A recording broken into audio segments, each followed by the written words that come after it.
Hello बच्चों, कैसे हो आप लोग? अच्छे होंगे बेटा। बेटा आज मैं आपके लिए लेकर के आई हूँ यूपी बोर्ड 12th क्लास के लिए भारतेंदु हरिश्चंद्र जी का चैप्टर है आपका प्रेम माधुरी। ठीक है, क्या जानेंगे हम जानेंगे बेटा आज भारतेंदु हरिश्चंद्र जी का चैप्टर है आपका प्रेम माधुरी के पद्यांशों पर आधारित प्रश्न उत्तर। ठीक है बेटा, आप लोग बेटा ये सही कर लेंगे। ये गलती से यहाँ पर मैंने गद्यांशों लिख दिया है, गद्यांशों की जगह आप इसे काट करके इसे आप सही कर लेंगे। यहाँ पर आप लिखेंगे पद्यांशों। ठीक है बेटा, ये जो गलती हुई है मेरे से इसे आप सही कर लेंगे कि निम्नलिखित पद्यांशों के आधार पर प्रश्नों के उत्तर दो। ठीक है, क्योंकि ये आपका पदखंड है और वो गलती से मैंने यहाँ पर गद्यांश लिख दिया है। ठीक है बेटा, तो इसे आप सही कर लेंगे। तो जानेंगे बेटा हम आज यूपी बोर्ड 12th क्लास के लिए भारतेंदु हरिश्चंद्र जी का चैप्टर प्रेम माधुरी से पद्यांशों पर आधारित प्रश्न उत्तर। ठीक है बेटा, तो देखते हैं हम।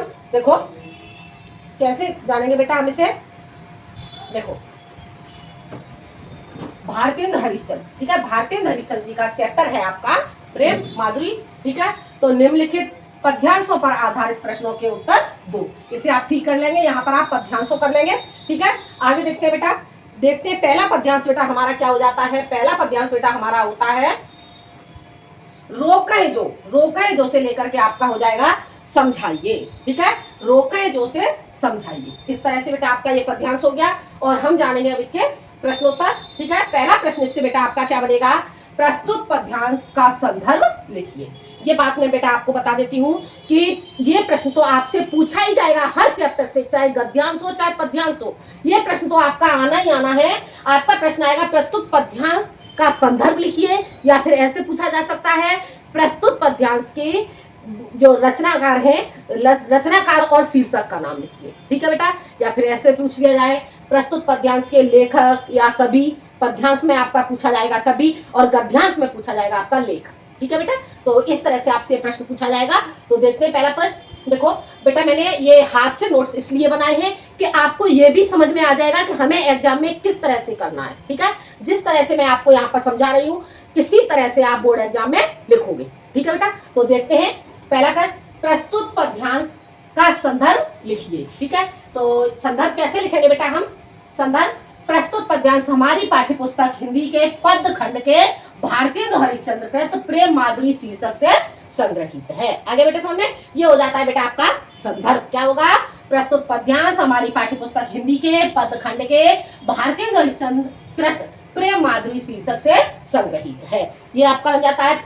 अगला प्रश्न बेटा आपका क्या बनता है, रेखांकित अंश की व्याख्या कीजिए। ठीक है, क्या प्रश्न बनता है बेटा आपका, रेखांकित अंश की व्याख्या कीजिए। ठीक है, तो इसे हम कैसे करेंगे बेटा, इसमें आपका रेखांकित अंश कहां से कहां तक लिया गया है। रेखांकित अंश बेटा आपका हो जाएगा जो हरिचंद से लेकर के समझाइए। ठीक है, जो हरिचंद से समझाइए। ये आप अपनी बुक में पद्यांश में देख लेंगे, क्योंकि ये लिखने से बहुत ज्यादा बड़ा हो जाता वीडियो, इसलिए मैंने सिर्फ इतना ही आपको बता दिया। यहाँ से यहाँ तक ये आपकी जो रेखांकित अंश की व्याख्या है की गई है। ठीक है, तो देखो रेखांकित अंश की व्याख्या। ठीक है, तो प्रस्तुत पद्यांश में भारतेंदु हरिश्चंद्र जी कहते हैं कि नायिका अपने नायक के परदेश गमन के समय कहती है कि यदि मैं यह कहती हूँ कि मैं तुम्हारे बिन जीवित नहीं रह सकती तो इस बात का विश्वास कौन करेगा। इसलिए आप ही मुझे समझा दीजिए कि आपके जाते समय मैं क्या कहूँ। ठीक है बेटा, एक बार फिर से देख लो। रेखांकित अंश की व्याख्या प्रस्तुत पद्यांश में भारतेंदु हरिश्चंद्र जी कहते हैं कि नायिका अपने नायक के परदेश गमन के समय कहती है कि यदि मैं यह कहती हूँ कि मैं तुम्हारे बिन जीवित नहीं रह सकती तो इस बात का विश्वास कौन करेगा। इसलिए आप ही मुझे समझा दीजिए कि आपके जाते समय में क्या कहूँ। ठीक है बेटा, आगे समझ में। बेटा आप एक चीज का ध्यान रखोगे, अगर आप पद्यांश ठीक से समझ लोगे, ठीक है, पद्यांश की व्याख्या आप ठीक से समझ लोगे तो इसके जो पद्यांशों पर आधारित प्रश्नोत्तर है बड़े आसानी से कर लोगे। अगर वहां पर आपने पद्यांश को समझ लिया होता तो यहाँ पर जो रेखांकित अंश है इसे आपको करने में कोई भी प्रॉब्लम नहीं आएगी, आप तुरंत कर दोगे। तो मैं कहूंगी बेटा आपसे कि सबसे पहले जो पद्यांश की संपूर्ण व्याख्या वाली वीडियो है वो जरूर देखें। ठीक है, आगे समझ में। अगला प्रश्न देखते हैं। अगला प्रश्न बेटा हमारा क्या बनता है, देखो नायिका द्वारा संसार की किस रीति का वर्णन किया गया है। नायिका द्वारा संसार की किस रीति का वर्णन किया गया है, तो नायिका द्वारा संसार की इस रीति का वर्णन किया गया है कि जो व्यक्ति जा रहा होता है उसे गले लगाकर अंतिम विदाई दी जाती है। अतः नायक को आकर इस रीति का पालन करना चाहिए। आ गया समझ में? तो ये प्रश्न बेटा आपको समझ में आ गया होगा। अब देखते हैं बेटा हम अगला प्रश्न। अगला प्रश्न क्या है? पद्यांश में, ठीक है, पद्यांश में नायिका की किस मनोदशा का उल्लेख है? पद्यांश में नायिका की किस मनोदशा का उल्लेख है? तो नायिका नायक से अत्यधिक प्रेम करती है, वह उससे बिछुड़ने के कारण अत्यधिक दुखी है तथा उससे मिलने के लिए लालायत है। नायिका की इस विरह अवस्था का ही उल्लेख किया गया है। आगे बेटा समझ में, एक बार फिर से इस प्रश्न को देख लो। पद्यांश में नायिका की किस मनोदशा का उल्लेख है? तो नायिका नायक से अत्यधिक प्रेम करती है, वह उससे बिछुड़ने के कारण अत्यधिक दुखी है तथा उससे मिलने के लिए लालायत है। नायिका की इस विरह अवस्था का ही उल्लेख किया गया है। आगे बेटे समझ में, ये प्रश्न बेटा आपको समझ में आ गया होगा। अगला प्रश्न बेटा आपका क्या है? प्रस्तुत पंक्तियों में कौन सा अलंकार है? प्रस्तुत पंक्तियों में कौन सा अलंकार है? तो ये बेटा आपका हो जाएगा प्रस्तुत पंक्तियों में अनुप्रास अलंकार है।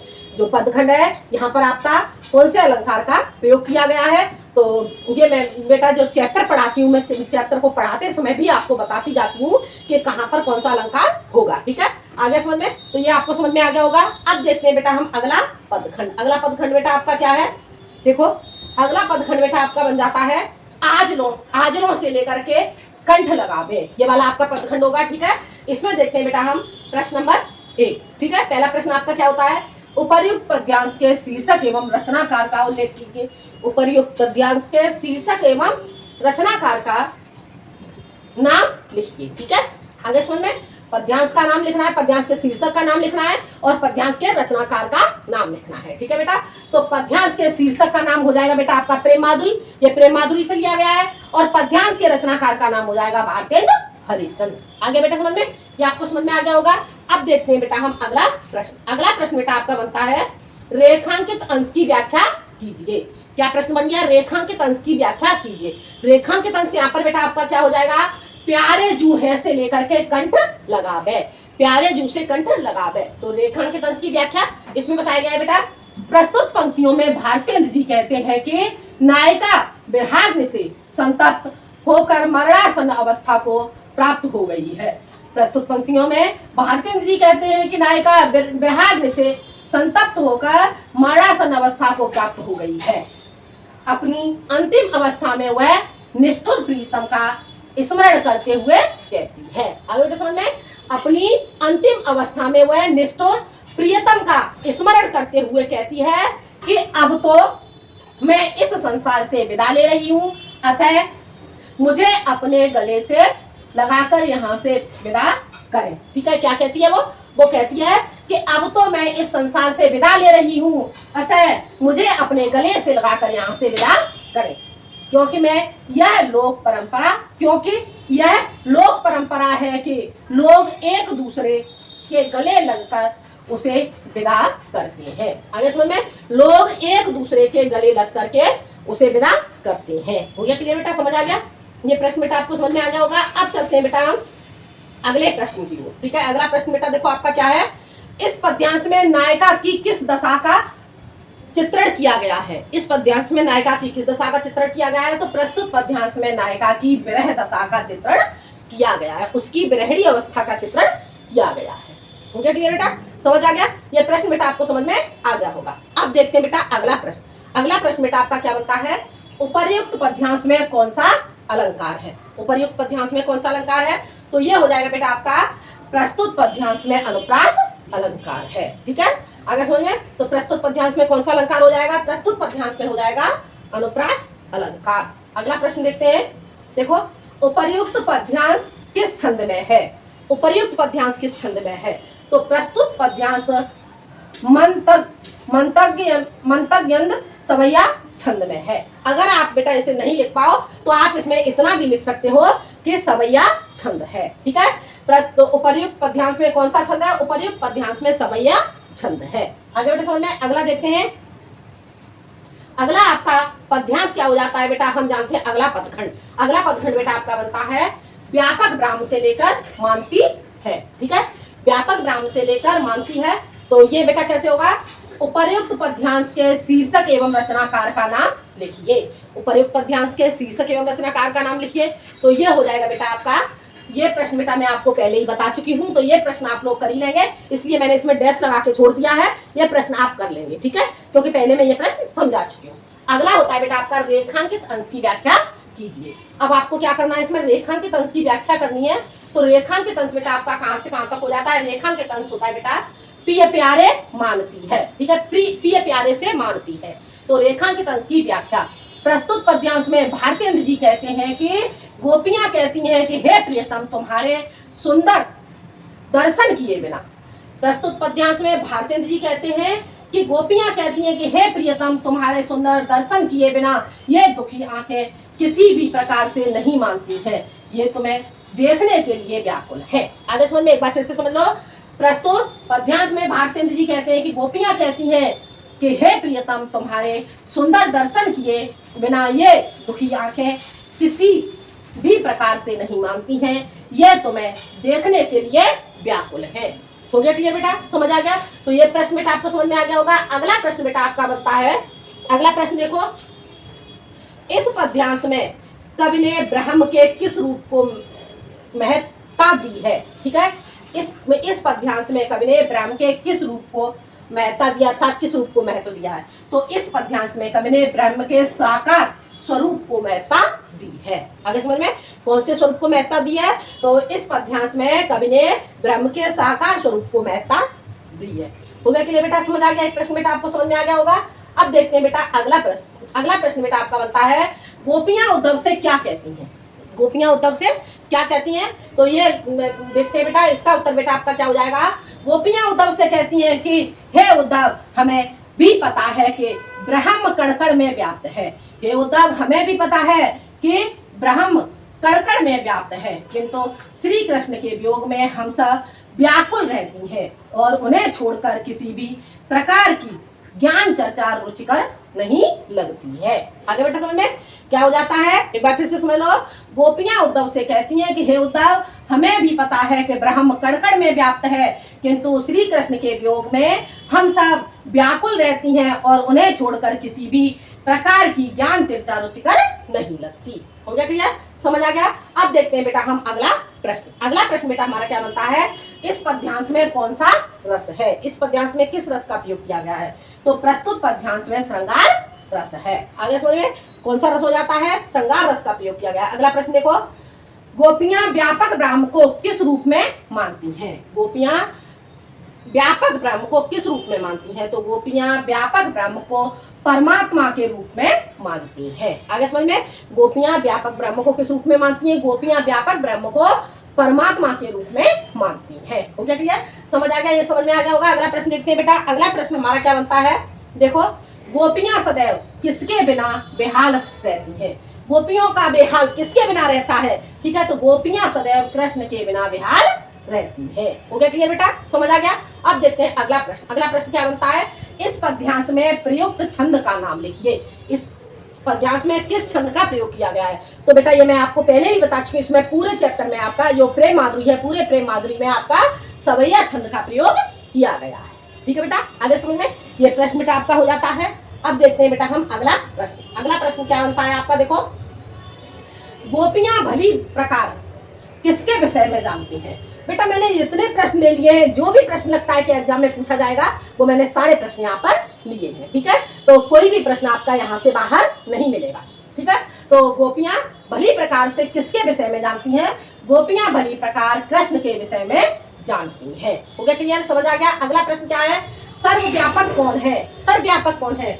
गोपियां परमात्मा। गोपियां परमात्मा सर्वव्यापकता को भली प्रकार जानती हैं। आगे समझ में, परमात्मा की सर्वव्यापकता को, परमात्मा सर्वत्र व्यापक है। ठीक है, तो सर्वव्यापकता को गोपियां भली भांति जानती हैं। अगला देखो, किसको छोड़कर किसे ज्ञान चर्चा रुचिकर नहीं लगती? ठीक है, देखो, किसको छोड़कर किसे ज्ञान चर्चा रुचिकर नहीं लगती? ठीक है, तो कृष्ण को छोड़कर गोपियों को ज्ञान चर्चा रुचिकर नहीं लगती। कृष्ण के अतिरिक्त और जो ब्रह्म की जो चर्चा है वो गोपियों को व्यर्थ रखती है। आ गया समझ में?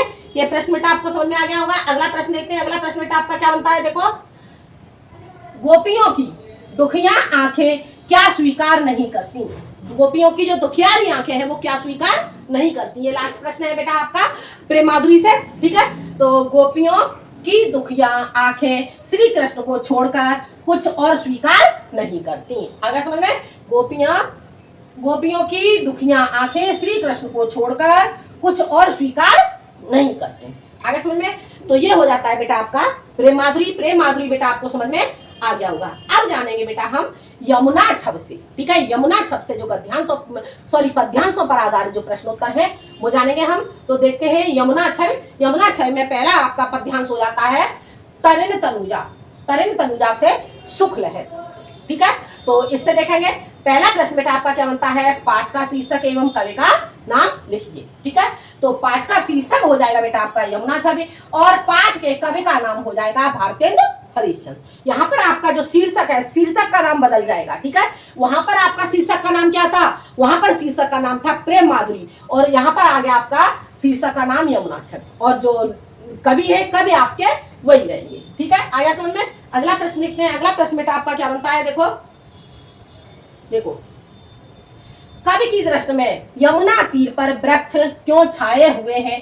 कवि की दृष्टि में यमुना तीर पर वृक्ष क्यों छाए हुए हैं? कवि की दृष्टि में यमुना तीर पर वृक्ष भगवान श्री कृष्ण की सेवा के लिए छाए हुए हैं। आगे समझ में?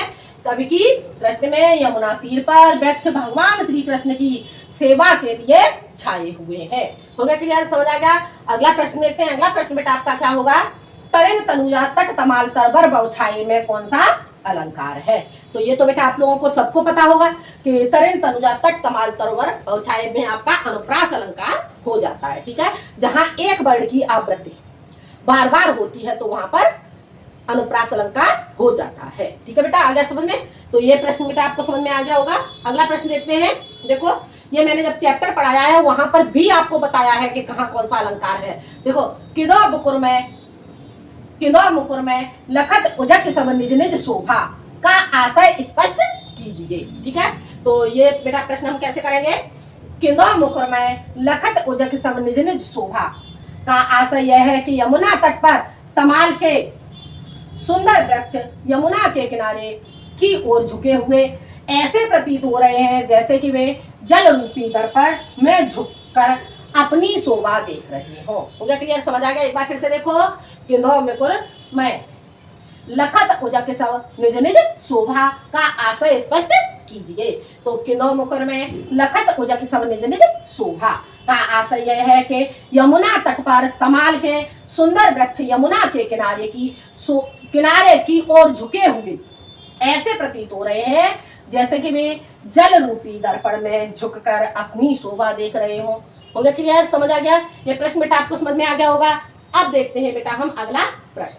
अगला प्रश्न बेटा आपका क्या है, रेखांकित अंश की व्याख्या कीजिए, ठीक है। तो रेखांकित अंश की व्याख्या, यहाँ पर रेखांकित आपका कहां से कहां तक हो जाता है, किंदो मुकुर से लेकर के सुख लहर, ठीक है। किंदो मुकुर से सुख लहर। तो रेखांकित अंश की व्याख्या, प्रस्तुत पद्यांश में भारतेंदु हरिश्चंद्र जी कहते हैं कि यमुना के तट पर तमाल के बहुत से वृक्ष छाए हुए हैं, वे किनारे की ओर झुके हुए ऐसे सुशोभित हो रहे हैं जैसे कि मानो जल को स्पर्श कर रहे हो अथवा जल रूपी दर्पण में झुक झुक कर सब अपनी अपनी शोभा को देख रहे हो या जल को परम पवित्र मानकर फल के लोभ से प्रणाम कर रहे हो, मानो अपनी गर्मी को दूर करने के लिए तट के किनारे सिमटकर जमा हो गए हो, ठीक है। और आगे देखते हैं, सिमटकर जमा हो गए हो अथवा वे कृष्ण की सेवा के लिए झुक रहे हो। इन तमाल के वृक्षों को देखकर हमारा मन और हमारे नेत्र सुख से परिपूर्ण हो जाते हैं। आगे बेटा समझ में? तो ये बेटा आपको समझ में आ गया होगा और बाकी का मैंने जो इसकी व्याख्या समझाई है वहां से आप समझ लोगे तो रेखांकित अंश की जो व्याख्या है वो आप तुरंत कर दोगे, ठीक है। तो देखते हैं बेटा अगला प्रश्न बेटा आपका क्या बनता है। अगला प्रश्न देखो, यमुना तट पर वृक्ष किस रूप में सुशोभित है? यमुना तट पर वृक्ष किस रूप में सुशोभित है, या फिर यह प्रश्न आपका कैसे पूछा जाएगा, तट पर वृक्ष किस रूप में दिखाई पड़ रहे हैं। ठीक है, दोनों तरह से ये प्रश्न आपका पूछा जा सकता है और इसका जो आपका उत्तर है वही रहेगा, यमुना तट पर वृक्ष ऐसे सुशोभित हो रहे हैं मानो वे जल को स्पर्श करने के लिए झुके हों, अथवा जल रूपी दर्पण में झुककर अपनी शोभा देख रहे हो, अथवा वे अपनी गर्मी को दूर करने के लिए सिमट कर किनारे पर इकट्ठे हो गए हो। आगे बेटा समझ में, ये बेटा आपको समझ में आ गया होगा। एक बार फिर से समझ लो, तट पर वृक्ष किस रूप में दिखाई पड़ रहे हैं, तो यमुना तट पर वृक्ष ऐसे सुशोभित हो रहे हैं मानो वे जल का स्पर्श करने के लिए झुके हो, अथवा जल रूपी दर्पण में झुककर अपनी शोभा देख रहे हो, अथवा वे अपनी गर्मी को दूर करने के लिए सिमट कर किनारे पर इकट्ठे हो गए हो गया क्लियर, समझ आ गया? प्रश्न बेटा आपको समझ में आ गया होगा। अब चलते हैं बेटा अगला प्रश्न देखते हैं। अगला प्रश्न देखो, वृक्ष जल के दर्पण में क्या देख रहे हैं? वृक्ष जल के दर्पण में क्या देख रहे हैं? तो वृक्ष जल के, और इसी प्रश्न को और दूसरे तरीके से पूछा जाएगा, वृक्ष जल दर्पण में क्या देखना चाहते हैं? तो वृक्ष जल दर्पण में अपनी शोभा देख रहे हैं, या वृक्ष जल दर्पण में अपनी शोभा देखना चाहते हैं। हो गया क्लियर, समझ आ गया? अगला प्रश्न देखते हैं। देखो, मनु आतप बारन तीर में अलंकार बताइए। मनु आतप बारन तीर में कौन सा अलंकार है? तो बेटा मैंने चैप्टर पढ़ाया था, वहां पर भी आपको समझाया था, जहां पर आपके जन जानो मन मानो जैसे शब्द आ जाते हैं तो वहां पर आपका कौन सा अलंकार हो जाएगा? उत्प्रेक्षा अलंकार हो जाता है। ठीक है, तो देखो, मनु आतप बारन तीर, अब यहाँ पर किसका प्रयोग हुआ है? यहाँ पर मनु का प्रयोग हुआ है, तो यहाँ पर बेटा आपका उत्प्रेक्षा अलंकार हो जाता है। हो गया क्लियर बेटा, समझ आ गया? ये बेटा आपको समझ में आ गया होगा। अब देखते हैं बेटा हम अगला प्रश्न। अगला जो आपका पदखंड है, अगला पदखंड देखते हैं बेटा, कबहु होत सच्चंद से आपकी आवती। ठीक है, यहाँ तक ये आपका पदखंड हो जाएगा। अब इसका पहला प्रश्न बेटा आपका क्या बनता है? उपर्युक्त पद्यांश के शीर्षक एवं रचयिता का नाम लिखिए। ये प्रश्न बेटा आपको मैं समझा चुकी हूं, तो ये प्रश्न आप लोग कर ही लेंगे। ठीक है बेटा, अगला प्रश्न देखते हैं बेटा। अगला आपका प्रश्न क्या बनता है? देखो देखो, ये प्रश्न बेटा आप अगला प्रश्न देखते हैं। कवि को यमुना नदी के जल में पड़े चंद्रमा के प्रतिबिंब को देखकर क्या अनुभूति होती है? कवि को यमुना नदी के जल में पड़े चंद्रमा के प्रतिबिंब को देखकर क्या अनुभूति होती है? तो देखते हैं बेटा हम इसे हम कैसे करेंगे। देखो, कवि जब यमुना नदी के जल पर चंद्रमा के प्रतिबिंब को देखता है तो कभी उसे लहरों पर सैकड़ों की संख्या में चंद्रमा दिखाई देता है, कभी वह उसे दूर जाकर अदृश्य होता हुआ अनुभूत होता है, कभी वह उसे जल में झूला झूलते हुए प्रतीत होता है, तो कभी उसे उसमें बच्चे द्वारा उड़ाई गई पतंग की अनुभूति होती है। आगे बेटे समझ में, कवि को यमुना नदी के जल में पड़े चंद्रमा के प्रतिबिंब को देखकर क्या अनुभूति होती है? तो कवि जब यमुना नदी के जल पर चंद्रमा के प्रतिबिंब को देखता है तो कभी उसे लहरों पर सैकड़ों की संख्या में चंद्रमा दिखाई देते हैं, कभी वह उसे दूर जाकर अदृश्य होता हुआ अनुभूत होता है, कभी वह उसे जल में झूलते हुए प्रतीत होता है, तो कभी उसे उसमें बच्चे द्वारा उड़ाई गई पतंग की अनुभूति होती है। हो गया क्लियर, समझ आ गया? अगला प्रश्न देखते हैं बेटा। अगला प्रश्न बेटा आपका हो जाएगा, इस पद्यांश में कवि ने किस प्रसंग का वर्णन किया है? इस पद्यांश में कवि ने किस प्रसंग का वर्णन किया है? तो प्रस्तुत पद्यांश में हवा से हिलते यमुना के जल में डोलते चंद्रबिंब का सुंदर वर्णन किया गया है। ठीक है बेटा, आगे समझ में, प्रस्तुत पद्यांश में हवा से हिलते हुए यमुना के जल में, जो यमुना का जल है हवा के कारण से हिल रहा है, तो इसमें चंद्रबिंब का सुंदर वर्णन किया गया है। आगे समझ में, ये प्रश्न बेटा आपको समझ में आ गया होगा। अगला प्रश्न है, मनु ससे भरे अनुराग जमुन जल लोटत डोले में कौन सा अलंकार है? ठीक है, तो ये बेटा आप कैसे करेंगे? अभी अभी मैंने आपको समझाया था मन मानो जन जानो, तो यहाँ पर आपका क्या आ गया? मनु। अब आप अपने आप समझ लेंगे यहाँ पर कौन सा अलंकार होगा। तो मनु सस्य भरे अनुराग जमुन जल लोटत डोले में आपका उत्प्रेक्षा अलंकार हो जाएगा। ठीक है बेटा, अगला प्रश्न देखते हैं। अगला प्रश्न बेटा आपका क्या बनता है? रेखांकित अंश की व्याख्या कीजिए। आपको क्या करना है? रेखांकित अंश की व्याख्या करनी है। तो देखते हैं, बहुत होत से लेकर के बहुसाजक। ठीक है, तो इसे हम कैसे करेंगे? रेखांकित अंश की व्याख्या, यमुना के स्वच्छ जल में, यमुना के स्वच्छ जल में पड़ती हुई चंद्रमा की परछाई का वर्णन करते हुए भारतेंद्र जी कहते हैं कि वायु के चलने के कारण पानी में चंद्रमा की परछाई अनेक रूप धारण करती है। कभी चंद्रमा सैकड़ों की संख्या में दिखाई देता है और कभी दूर जाकर छिप जाता है। तो क्या क्लियर समझ आ गया? तो ये बेटा आपको समझ में आ गया होगा। एक बार फिर से देखो रेखांकित अंश की व्याख्या, यमुना के स्वच्छ जल में पड़ती हुई चंद्रमा की परछाई का वर्णन करते हुए भारतेंद्र जी कहते हैं कि वायु के चलने के कारण पानी में चंद्रमा की परछाई अनेक रूप धारण करती है। कभी चंद्रमा सैकड़ों की संख्या में दिखाई देता है और कभी दूर जाकर छिप जाता है। ओके क्लियर बेटा, समझ आ गया? अब देखते हैं बेटा हम, ये आपका हो जाता है लास्ट पदखंड। ठीक है, तो क्या है ये देखते हैं बेटा। देखो, मन जुग से लेकर कसरत कर।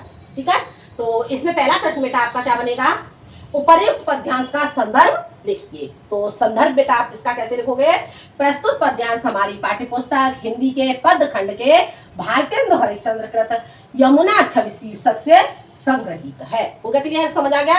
ये बेटा आपको समझ में आ गया होगा। अगला प्रश्न देखो, रेखांकित अंश की व्याख्या कीजिए। ठीक है, रेखांकित अंश की व्याख्या, रेखांकित अंश बेटा आपका कहां से हो जाता है, मन जुग से लेकर अविकल।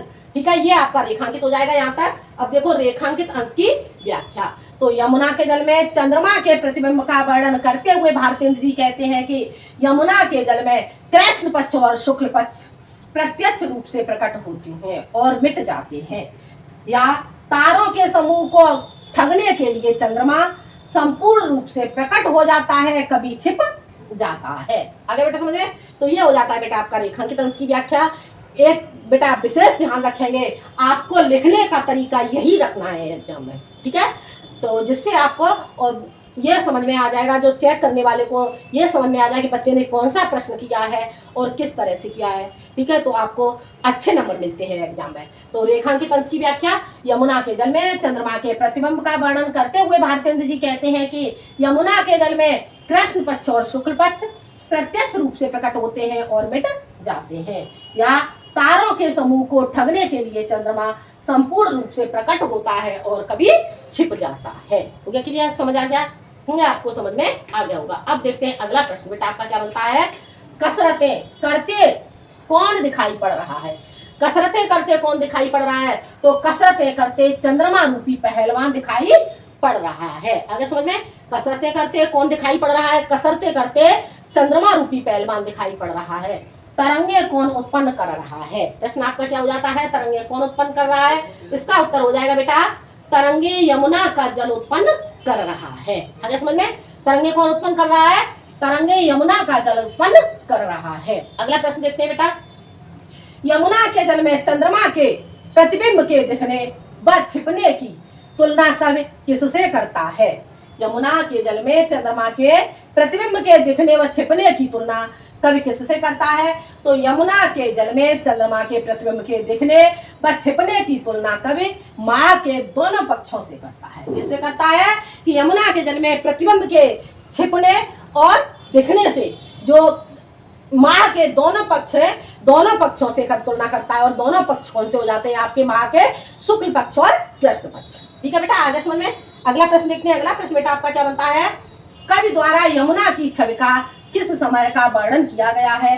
तो कवि द्वारा यमुना की छवि का रात्रिकालीन समय का वर्णन किया गया है। आगे समझ में, कवि द्वारा यमुना की छवि का किस समय का वर्णन किया गया है, कवि द्वारा यमुना की छवि का रात्रिकालीन समय का वर्णन किया गया है। हो गया क्लियर, समझ आ गया। अगला प्रश्न देखो, कवि ने चंद्रमा के किन रूपों का वर्णन किया है। ठीक है, तो ये बेटा आपका हो जाएगा, कवि ने चंद्रमा के शुक्ल पक्ष व कृष्ण पक्ष दोनों रूपों का वर्णन किया है। हो गया क्लियर, समझ आ गया। कवि ने चंद्रमा के किन पक्षों का वर्णन किया है, किन रूपों का वर्णन किया है, तो कवि ने चंद्रमा के शुक्ल पक्ष व कृष्ण पक्ष दोनों पक्षों का वर्णन किया है। अब ये बेटा आपका लास्ट प्रश्न हो जाता है, जात जमुन जल में कौन सा अलंकार है। जात जमुन जल में कौन सा अलंकार है। अब देखो बेटा, यहाँ पर आपकी ज ठीक है, ज की बार बार आवृत्ति हुई है, अर्थात एक ही वर्ण की बार बार आवृत्ति होने के कारण से यहाँ पर बेटा आपका अनुप्रास अलंकार हो जाता है। जहां वर्णों की आपत्ति होती है वहां पर अनुप्रास अलंकार होता है। ठीक है बेटा, आगे समझ में। तो ये हो जाता है बेटा आपका यूपी बोर्ड 12th क्लास के लिए भारतीय नरेश चंद्र जी कृत चैप्टर था आपका प्रेम माधुरी और यमुना छल के पद्यांशों पर आधारित प्रश्न उत्तर। ठीक है बेटा, तो ये चैप्टर बेटा, ये अभ्यास प्रश्न बेटा आपको समझ में आ गए होंगे। ठीक है बेटा, वीडियो पसंद आए तो लाइक करें, शेयर करें और सब्सक्राइब करें। हाँ बेटा, अगर कोई भी चीज आपको समझ में नहीं आ रही है, कहीं भी आपको कोई भी डाउट होता है, तो आप मुझे कमेंट में जरूर बताएंगे, जिससे मैं आपकी प्रॉब्लम को सॉल्व कर सकूं। ठीक है बेटा, तो आज के लिए इतना ही, मिलते हैं अगले वीडियो में। जब तक के लिए धन्यवाद।